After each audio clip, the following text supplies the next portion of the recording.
ኤርትራን ያስደነገጠው አዲሱ ጀት መጣ። ሱ-35 በኢትዮጵያ እጅ ገባ።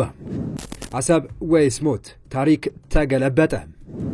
የባህር በር የማግኘት ጉዳይ አስተማማኝ ደረጃ ላይ ደርሷል ሲሉ የኢፌዴሪ ፕሬዝዳንት አምባሳደር ታዬ አጽቀሥላሴ የኤርትራ ባለስልጣናትን ያስደነገጠ ንግግር አድርገዋል። የኢትዮጵያ የባህር በር ጥያቄ መልስ የማግኘቱ አይቀሬነት አፍጥጦ እየመጣ ነው። የሻዕቢያ ተላላኪዎችና ባለስልጣናቱ መጮህ ጀምረዋል። ኢትዮጵያ ይለይላችሁ ብላ ሩሲያ ሰራሹንና በአየር ላይ ውጊያ ወደር የለሽ የተባለለትን ሱ-35 ተዋጊ ጀት መግዛቱ ተሰምቷል። ይህም ከቀይ ባህር ጉዞ ጋር ተያይዞ ብዙ እየተባለለት ነው። በዝርዝር እንመለከተዋለን። ሰላም ውድ የሁሉ ዴይሊ ቤተሰቦች እንደምን አላችሁ? ቻናሉን ሰብስክራይብ፣ ላይክ፣ ሼር ያደረጋችሁ እስከ ጥንቅራችን ፍጻሜ አብራችሁን ቆዩ። ታላቅ የኢንቨስትመንት ዕድል፣ የህልሞ ቤት በቦሌ ደንበል። ታዋቂው ቪስኮ ሪል ስቴት ያለቁ ዲፕሎማቲክ አፓርትመንቶችን በሚያስገርም ቅናሽ ይዞ መጥቷል። ሰሚ ፊኒሽድና ሙሉ በሙሉ ያለቁ ፉል ፊኒሽድ አፓርትመንቶችን በአዲስ አበባ መሃል በቦሌ ደንበል የራሱ የሆኑ ዲጂታል ካርታ ያላቸው በጥራት የተሰሩና ሰፊ ክፍሎች ያሏቸው ቤቶች የሆኑ ለውስን ቀናት ብቻ የባል ቅናሽ አዘጋጅተናል። የ153 እና 167 ካሬ ሜትር ቤቶችን በ4.5 ሚሊዮን ብር ቅናሽ 25% ቅድመ ክፍያ በመክፈል የቤት ባለቤት መሆን ይችላሉ። ቀሪውን እስከ 2 ዓመት እየኖሩበት ወይም አከራይተው መክፈል ይችላሉ። ቢኖሩበት በምቾት ቢያከራዩት ለዲፕሎማቶች በዶላር መልሰው ቢሸጡ ደግሞ ከፍተኛ ትርፍ ያገኛሉ። አፓርትመንታችን ሰፊ ሎቢ፣ የቆሻሻ ማስወገጃ ቦታ፣ የደህንነት ካሜራዎች፣ በቂ የመኪና ማቆሚያ እና የመሰብሰቢያ አዳራሽ ያለው ሰፊ ቴራስ ይዟል። የህልሞ ቤት ዛሬውኑ ይጠብቆታል። ለበለጠ መረጃ በ0985 51 8379 ወይም በ0972 46 9774 ይደውሉ።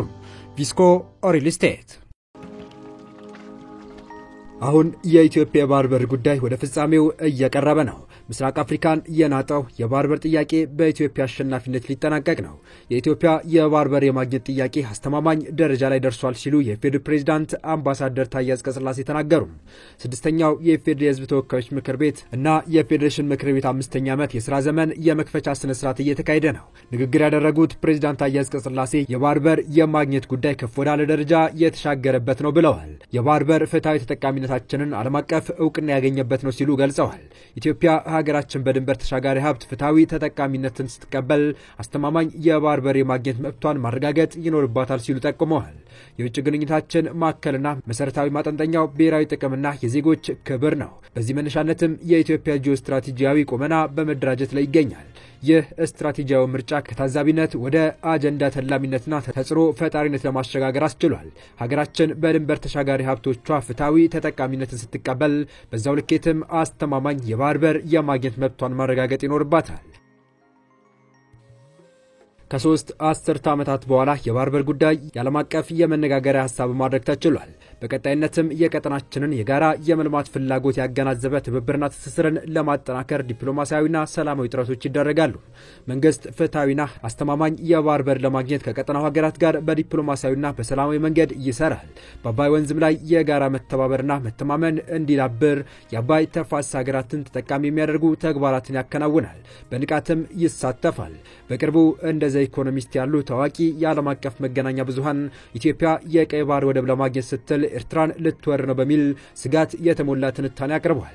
የትርክት ጠቅላይ ሚኒስትር አብይ አህመድ ስለ አሰብ ያላቸውን ፍላጎት በይፋ መግለጻቸውንና የኢትዮጵያ መከላከያ ሰራዊትም ይህንኑ ማስተጋባቱን እንደ ዋቢ ይጠቅሳል። ሆኖም በሆርን ሪቪው ተመራማሪ በማህደር ነሲብ የቀረበው ጥልቅ ትንታኔ እንደሚያሳየው ይህ ሆነ ተብሎ ድራማዊ እንዲመስል የተደረገ ትርክት ከእውነታው በእጅጉ የራቀና የተዛባ ነው። ትንታኔው እንደሚያስረዳው የውጭ ተንታኞች የኢትዮጵያን ወደብ ጥያቄ በተሳሳተ መንገድ ይረዱታል። በኢትዮጵያ ውስጥ ስለ አሰብ ያለው ስሜት የወረራ ፍላጎት ሳይሆን ታሪካዊ ስህተትን በማረም ላይ የተመሰረተ ቁጭት ነው። የኤርትራ መገንጠልን ተከትሎ በወቅቱ በነበረው የህወሓት መራሹ መንግስት የተወሰደው አገርን ወደብ አልባ የማድረግ ውሳኔ ለኢትዮጵያ የረጅም ጊዜ ጥቅም ታሳቢ ያላደረገ ስትራቴጂካዊ ስህተት እንደነበረ የጠቅላይ ሚኒስትሩን ጨምሮ አሁን ያለው ትውልድ ያምናል። ነገር ግን ይህ ቁጭት ወደ ጦርነት እቅድ ተለውጧል ማለት እንዳልሆነ ትንታኔው ያስረግጣል። ኢትዮጵያ ኤርትራ ልትወር ነው የሚለው ትርክት የሚሰመርበት ትልቁ ማሳያ የአዲስ አበባ መንግስት የወደብ ፍላጎቱን ለማሳካት እየተከተለ ያለው ተግባራዊና አማራጭ የበዛበት መንገድ ነው። ከሶማሊላንድ ጋር የተደረሰው የመግባቢያ ሰነድ ኢትዮጵያ የወደብ ጥያቄዋን በአንድ ስፍራ ላይ ብቻ እንዳልወሰነችና ከጦርነት ውጪ ያሉ አማራጮችን በስፋት እየተጠቀመች መሆኑን በግልጽ ያሳያል። እንደ ማህደር ነሲቡ ትንታኔ የጦርነት ስጋት ትርክት በዋናነት ሁለት አካላትን የሚጠቅም ነው። አንደኛ የኤርትራ መንግስት። የአስመራ መንግስት ላለፉት 30 ዓመታት ኢትዮጵያ ልትወረን ነው የሚለውን ስጋት እንደ ዋና የፖለቲካ ማስፈራሪያ ሲጠቀም ቆይቷል። ይህንን ትርክት የጭቆና ስርዓቱን ለማጽደቅና የኤርትራን ህዝብን በስጋት ውስጥ ለማቆየት ይጠቀምበታል። ከሶማሊላንድ ጋር ስምምነት ሲፈረምም ኤርትራ ከግብጽና ከሶማሊያ ጋር ጸረ ኢትዮጵያ አሰላለፍ ለመፍጠር መፍጠኗ የዚሁ ስልት አካል ነው። ስለዚህ አሁን የሚነገረው የጦርነት ወሬ የኢትዮጵያን ፍላጎት ሳይሆን የኤርትራን የጸጥታ ስጋት የሚያንጸባርቅ ነው። ሁለተኛ ህወሓት። በጦርነት የተዳከመውና በትግራይ ውስጥ ተቀባይነቱ የቀነሰው ህወሓት ደጋፊዎቹን ለማሰባሰብ አዲስ ትርክት ያስፈልገዋል። ታላቋ ትግራይ የሚለው ሐሳብ ከኤርትራውያን ጋር የመቀላቀልና ከኢትዮጵያ የመገንጠል ተስፋን በመስጠት ለዚሁ ዓላማ ያገለግላል። ትንታኔው ሲያጠቃልል የኤርትራ ፓራኖያ እና የህወሓት ድል ፈጣሪነት ጥምረት የኢትዮጵያን ወረራ ስጋት ያራግባል።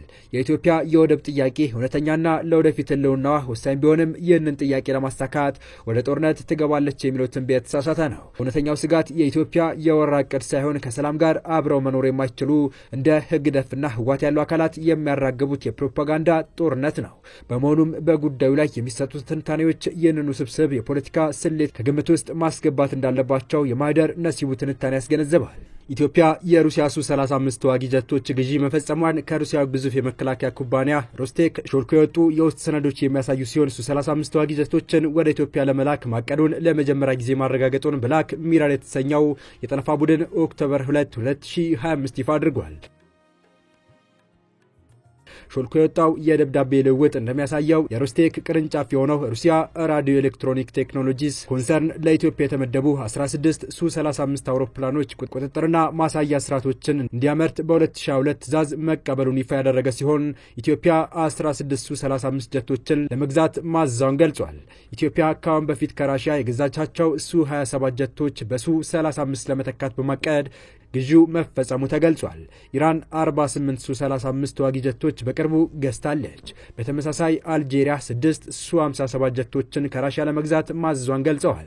ብላክ ሚረር በመባል የመረጃ ጠላፊ ቡድን መስከረም 23 ቀን የተለቀቀው ይህ ሰነድ የላቀ የሱኮይ ተዋጊ ጀቶች ዋጋ፣ የማስረከቢያ ጊዜና የኤክስፖርት እቅዶችን በዝርዝር የሚያመለክት ከ300 በላይ የሮስቴክ የውስጥ ሰነዶች መያዙን አመላክቷል። በመረጃው መሰረት ተዋጊ ጀቶች ገዢዎች በሩሲያ ብሔራዊ ምደባ ስርዓት ስር ባሉ ኮዶች ተለይተዋል። በዚህም 231 ኢትዮጵያን የወከለ ኮድ ሲሆን ኢራን በ364 እና አልጄሪያ ደግሞ በ012 ተወክለዋል። መረጃው እውነተኛ ከሆነ ኢትዮጵያ 6 ሱ-35 ተዋጊ አውሮፕላኖችን ለመግዛት ማቀዷን ያሳያል። ሱ-35 እጅግ የላቁ ባለብዙ ተግባር ተዋጊ ያላቸው የሩሲያ ሰራሽ ጀቶች ውስጥ አንዱ ሲሆን ለአየር የበላይነትና ለረጅም ርቀት የጥቃት ተልዕኮች ታስቦ እየተነደፈ ነው። በሰነዱ ውስጥ ያለው የጊዜ ሰሌዳ እንደሚያመለክተው ኢትዮጵያ ያደረገችው ስምምነት ከፍተኛ ደረጃ ላይ ደርሷል ወይም የመጀመሪያው ርክክብ ስራ ተጀምሮ ሊሆን ይችላል። ሾልኮ እንደወጣው መረጃ ከሆነ ውሎች የተፈረሙት ሩሲያ በ2022 ዩክሬንን ሙሉ በሙሉ ከመወረሯ ጥቂት ቀደም ብሎ ወይም ከዚያ በኋላ ሊሆን ይችላል። ተንታኞች እንደሚሉት ግዢው ከተረጋገጠ ኢትዮጵያ በአየር ኃይል አቅም ላይ መሻሻል ለማድረግ የምታደርገው ጥረት የሚያንጸባርቅ ከመሆኑም ባሻገር በዓመታት ውስጥ ካደረገቻቸው እጅግ በጣም ዘመናዊ የጦር አውሮፕላኖች ግዢዎች መካከል ቀዳሚው ይሆናል። ይህም በቀጠናው ባለው የደህንነት ሁኔታ ለውጥ ምክንያት የመጣ ነው። እስካሁን ድረስ ሮስቴክም ሆነ የኢትዮጵያ መንግስት በተባለው ስምምነት ላይ በይፋ አስተያየት አልሰጡም። ሱ-35 በአሁኑ ወቅት በዓለም አቀፍ ደረጃ እንደ አሜሪካ ኤፍ-15 እና ኤፍ-16 ካሉ ጀቶች ጋር የሚነጻጸር አውሮፕላን ሲሆን በሶስት ቁልፍ ዘርፎች ተወዳዳሪ የለውም። ጀቱ የተገጠመለት የግፊት አቅጣጫ መቆጣጠሪያ ሞተሮች አውሮፕላኑ በአየር ላይ ፈጣን ባልተጠበቀና ከባድ የማዘን ለውጦች እንዲያደርግ ያስችለዋል። ይህም በቅርብ አየር ላይ ውጊያ ወቅት ተወዳዳሪ የሌለ የበላይነት ሰጠዋል። ኢርቢሲ የተባለው እጅግ ኃይለኛ ራዳር አውሮፕላኑ ትላልቅ ኢላማዎች እስከ 400 ኪሎ ሜትር ርቀት ላይ የመለየት አቅም አለው። በአንድ ጊዜ እስከ 30 ኢላማዎችን መከታተልና በ8 ኢላማዎች ላይ ሚሳኤል መቆለፍ ይችላል። በአጠቃላይ 12 የጦር መሳሪያ መጫኛ ቦታዎች ያሉት ሱ-35 እስከ 8000 ኪሎ ግራም የሚደርስ የተለያዩ የአየር ወደ አየር እና የአየር ወደ መሬት ሚሳኤሎችንና ቦምቦችን መሸከም ይችላል። ይህ ትልቅ የጦር መሳሪያ የመሸከም አቅም የረጅም ርቀት የአየር ወደ አየር ሚሳኤሎችን እንደ አር-37 የሚያሉ እና የተለያዩ የአየር ወደ ምድር ሚሳኤሎችን ለመሸከም ያስችለዋል ተብሏል። ሱ-35 ከፍተኛ የነዳጅ አቅም ያለው ሲሆን ተጨማሪ የነዳጅ ታንኮችን በመጠቀም እስከ 4500 ኪሎ ሜትር መብረር ይችላል የተባለው ይህ የረጅም ርቀት የመብረር ችሎታ ለረጅም ጊዜ የሚደረጉ የአየር ላይ ጥበቃ ተልእኮችና ሩቅ ኢላማዎችን ለመምታት ያግዟል ተብሏል። በዋናነት የአየር የበላይነት በማስፈን የጠላት አውሮፕላኖችን በማጥፋትና ውስብስብ በሆኑ የአየር ውጊያዎች ላይ የበላይነት በመያዝ ላይ ያተኩራል ተብሏል። አበቃን። መልካም ጊዜን ተመኘን።